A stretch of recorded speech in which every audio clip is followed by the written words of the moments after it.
you interested in machine embroidery? Have you already got a machine, or are you looking to upgrade, or are you a newbie like me? Well, join me now as I fill you in on my machine embroidery journey so far.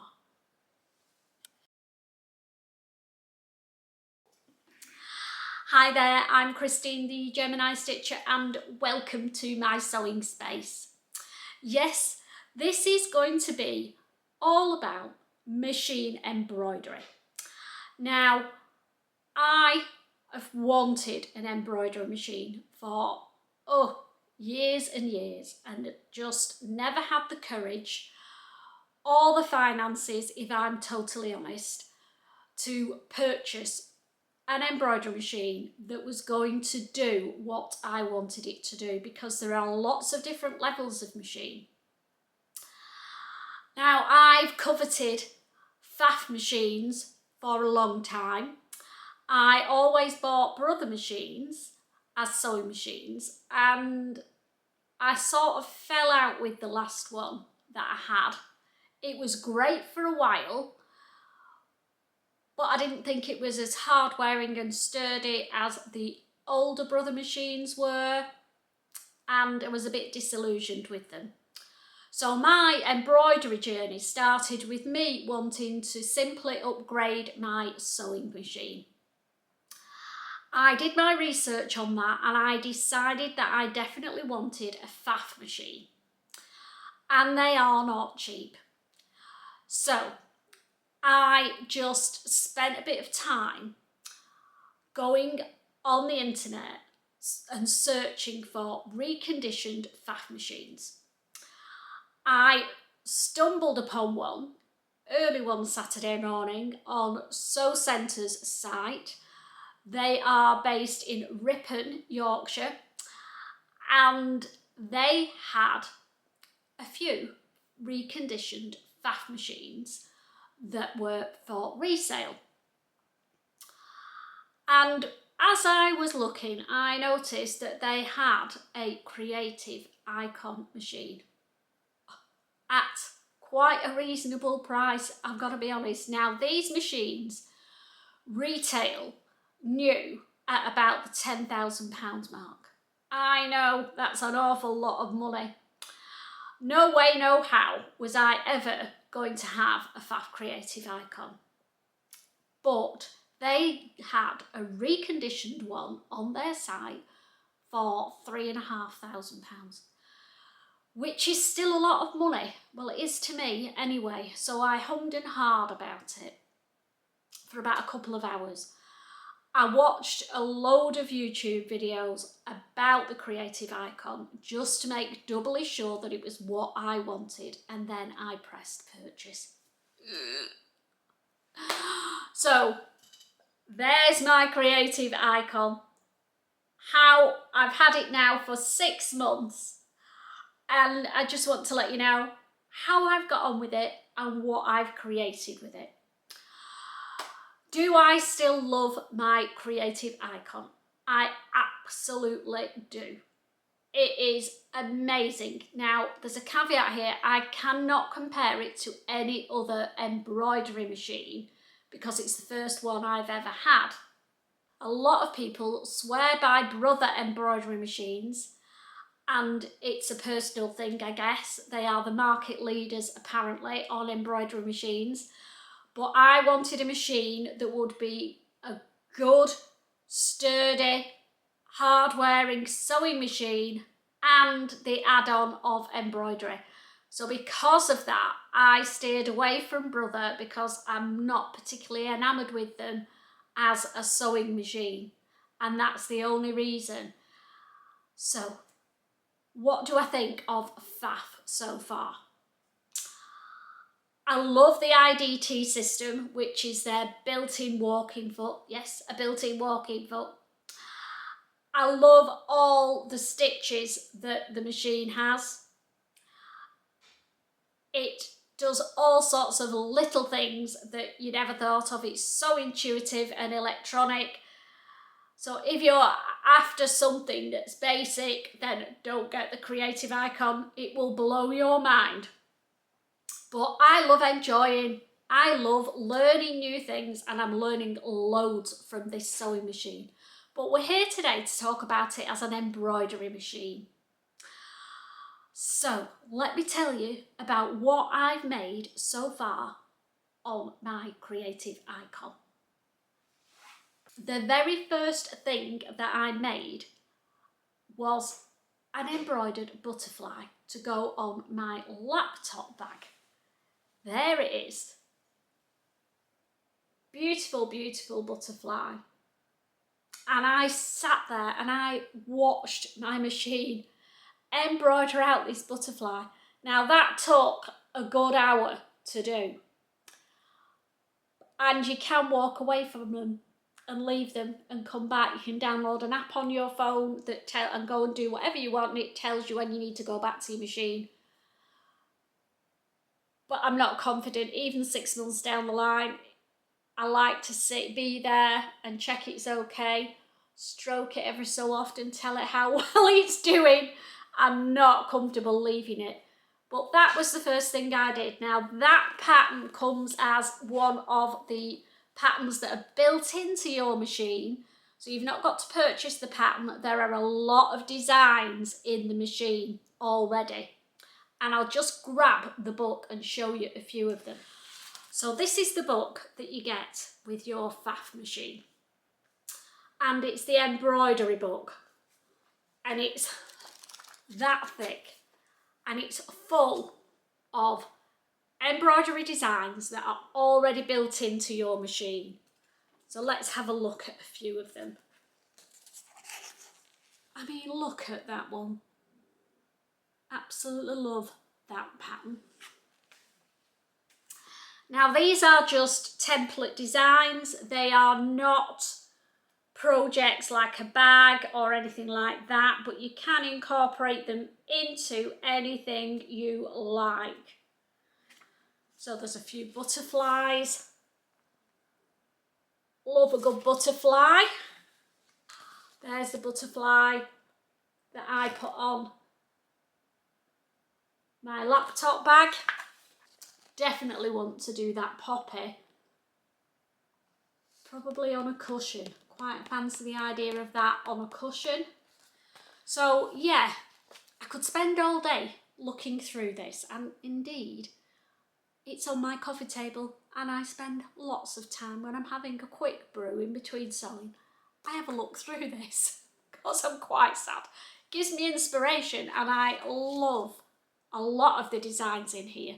So if you bought a Pfaff, I don't think it's just with the icon. I think any Pfaff embroidery machine gets all those patterns already built into the machine. So you're good to go. You don't have to buy any patterns to start doing your embroidery. The next thing that I made is on the wall behind me. So I will move the camera in a minute and then you can actually see my wall hanging. I then decided that I wanted to find some classes for embroidery because I quickly realised I had an awful lot to learn. And then when I thought about it, actually manoeuvring and manhandling and travelling with my beast of a machine was not going to be easy, and I thought, oh, I wonder if there's anything online. And bingo. If you've got a Pfaff, a Husqvarna, or I will list the machines actually here that they do the tutorials for, but sewingmastery.com is the place to go because they do a lot of tutorials on Pfaff machines, whether you've got a Pfaff embroidery machine, a creative machine, whatever you're doing, a quilter machine. The sewingmastery.com website will have, oh, I think there's over 100, I think, for the Creative Icon. They do 10-minute videos of every aspect of your machine and you can work through them. Now, I've got to be honest, I've got about halfway and then stopped. But also on Sewing Mastery, they do a beginner embroidery course and I signed up for it, and I am so glad that I did. You basically make a sampler quilt and it goes through all the aspects of your embroidery machine.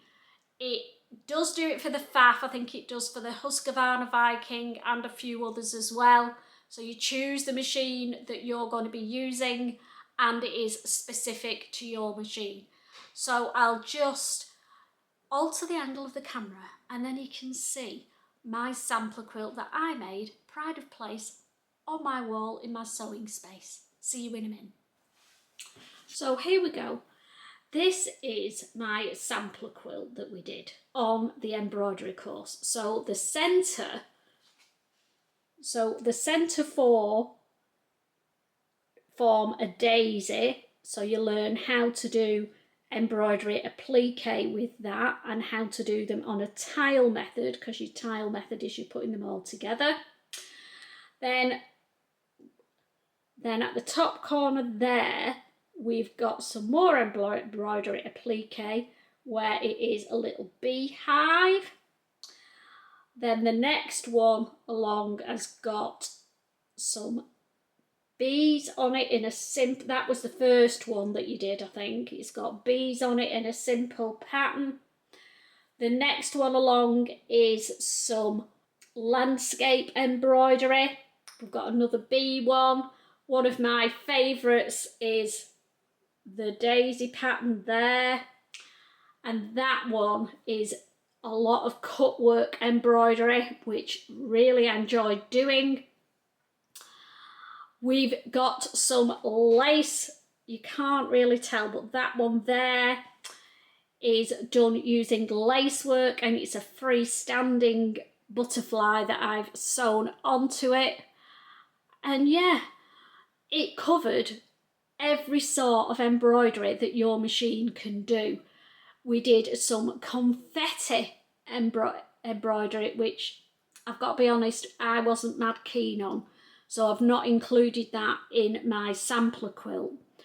But that was what I did on the Sewing Mastery beginner embroidery course, and I will pop the link for that course in the details below if you're interested in doing it as well. You get the course for life, so I can go back and re-watch them anytime I want, which I think for me and my terrible memory was important, because it means that I can go back and refresh my memory at any time. If I'd gone on a course, I'd probably have course notes, but I think watching a video is priceless.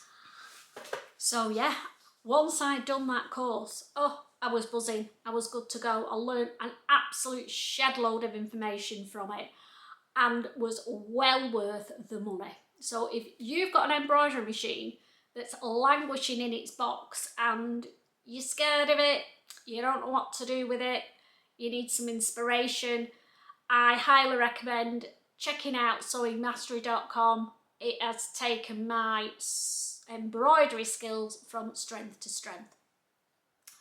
So what did I do next? Well, I had a little break after doing all those blocks, because I did one for me and I made one for my lovely sister-in-law Sharon. She was doing a new little sewing pod to go and do all her sewing in, so I made one for her for Christmas for her wall in her sewing shack or pod. Shack, she'd kill me for saying that. And then I had a bit of a rest. Well, for a few weeks anyway. And then the next thing that I made was some beautiful floral cushions. I'll pop an image of them up here because I haven't got them. They were gifted to Steph as her housewarming gift for her new house. She's moved recently. So I made her two of the wildflower cushions and I loved them so much I didn't want to give them to her.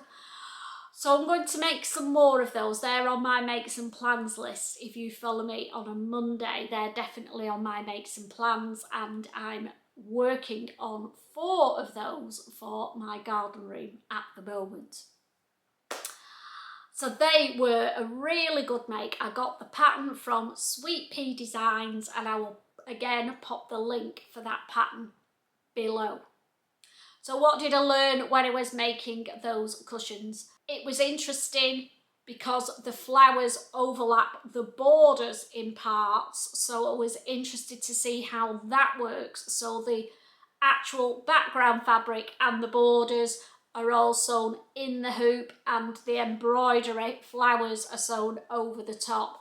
And the pattern from Sweet Pea Designs was really good, really held your hand step by step, and as a newbie I found it really easy to follow.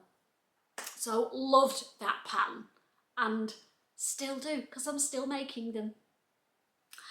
The next thing that I did, I thought I want to incorporate my embroidery on my garments, because if you follow me, you know I'm primarily a garment maker. And so we were going on a sewing retreat down to Herefordshire with some other vloggers, and I decided one of the things I wanted to make were the hussard jeans from Maison Fauve, and I did some embroidery on the back pockets. If you want to see, I'll pop a little image up here, but if you want to see those trousers or jeans in action, then I will also pop a link to the sewing retreat vlog, because we did a little catwalk. So I embroidered those on the back pockets. Now that design again was built into my machine, didn't have to find it anywhere, so you don't have to buy patterns with the Pfaff. You've got a lot of designs already built into it, and nice ones. And then I tried making the aspen dress while I was on the retreat, and it was an epic fail. Again, there's a vlog on it. If you want to see how I rescued the aspen dress, I'll pop the link to that vlog below. But the reason I rescued it and transformed it into another dress is because of the embroidery on it. So I ended up with the hinterland dress instead of the aspen, because it just buried me. And the reason I wanted to save that fabric and make a dress is because I'd already done this beautiful embroidery all along the edge of the fabric. Now, it actually didn't take as long as it looks. It took me about an afternoon.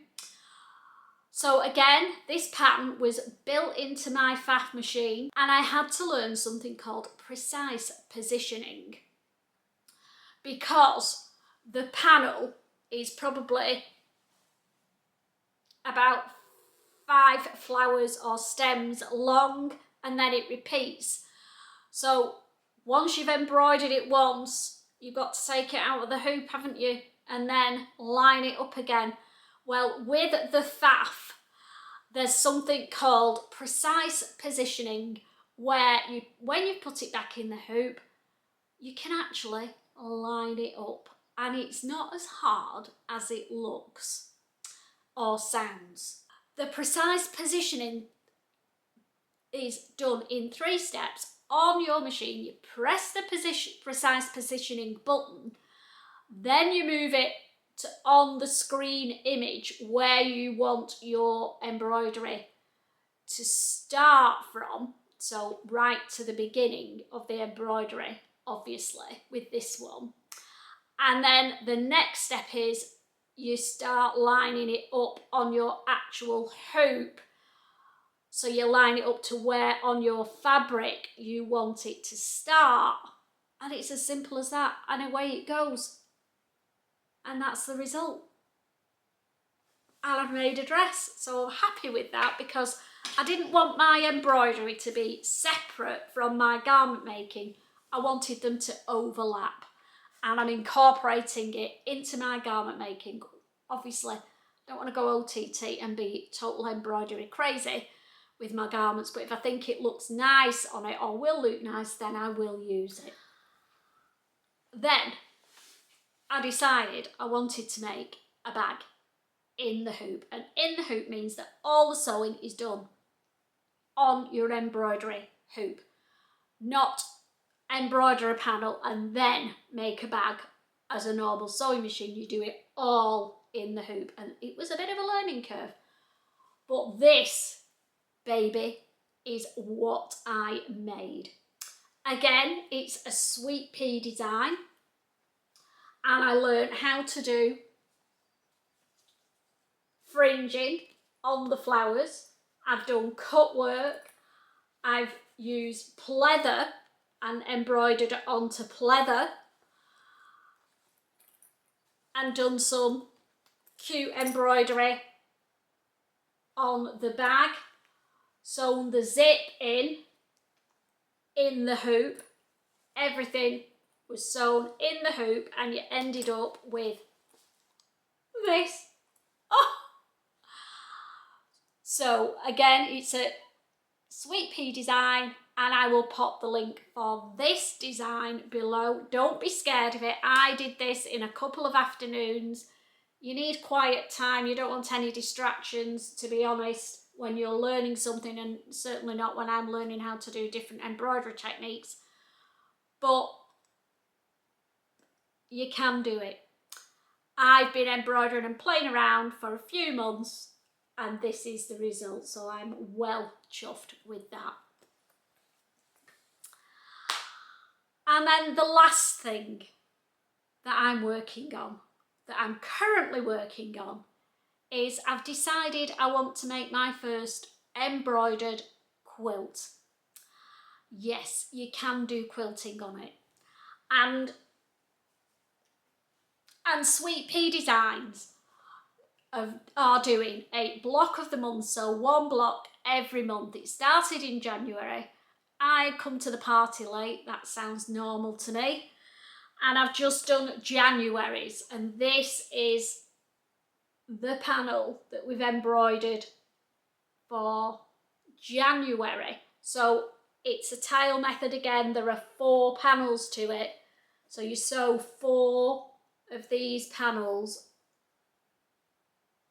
or blocks, and then you sew them all together on your normal sewing machine, not in the hoop. So that's block number 1. So there's going to be 12 blocks and borders to do, and you will see those progress on my Monday Makes and Plans vlogs that I do every week. So I hope you found that interesting. I am absolutely loving my machine. Have you got an embroidery machine? Do you love it as much as I do? Are you scared of it? Then have a look on sewingmastery.com, or see if there are some in-person embroidery classes in your area, if that's your preference, because they will take you on leaps and bounds. The last thing I want to mention before I go is that I've recently found out about a Facebook page that you can join called Lancaster Sewing Retreats. And yes, they're doing embroidery sewing retreats. And I've booked on their September one. If you want to find out more about it, I will pop the link to their Facebook group below. It's run by 2 lovely ladies called Julie and Christine. And I will be going on my first embroidery retreat in September. Cannot wait. So I'm going to love you and leave you. I hope you've enjoyed finding out a little bit more about my embroidery journey.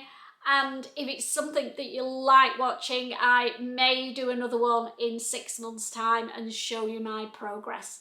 So take care, happy sewing and embroidery, and I will see you next time. Bye.